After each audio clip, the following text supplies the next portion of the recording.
تنحى يا حزن واهجر فؤادا توكل بجد بعزم فصيح فإني علمت بأنك نجوى ولب.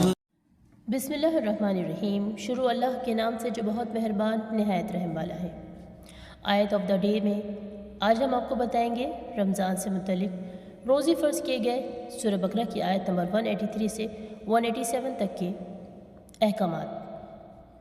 اللہ رب العزت فرماتے ہیں اے ایمان والو تم پر روزے رکھنا فرض کیا گیا جس طرح تم سے پہلے لوگوں پر فرض کیے گئے تھے تاکہ تم لوگ تقوی اختیار کرو.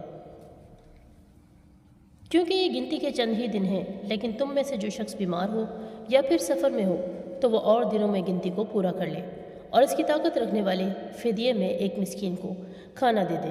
پھر جو شخص نیکی میں سبقت کرے وہ اسی کے لیے بہتر ہے لیکن تمہارے حق میں بہتر کام روزے رکھنا ہی ہے اگر تم با علم ہو.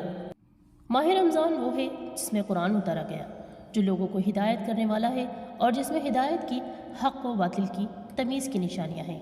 تم میں سے جو شخص اس مہینے کو پائے اسے روزہ رکھنا چاہیے.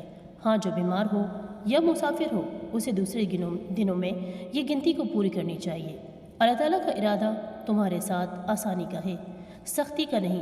وہ چاہتا ہے کہ تم گنتی کو پوری کر لو اور اللہ تعالیٰ کی دی ہوئی ہدایت پر اسی طرح کی بڑائیاں بیان کرو اور اس اللہ کا شکر ادا کرتے رہا کرو.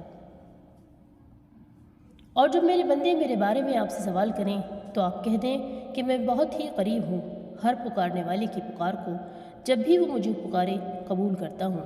اس لیے لوگوں کو بھی چاہیے وہ میری بات مان لیا کریں اور مجھ پر ایمان رکھیں. یہی ان کی بھلائی کا باعث ہے.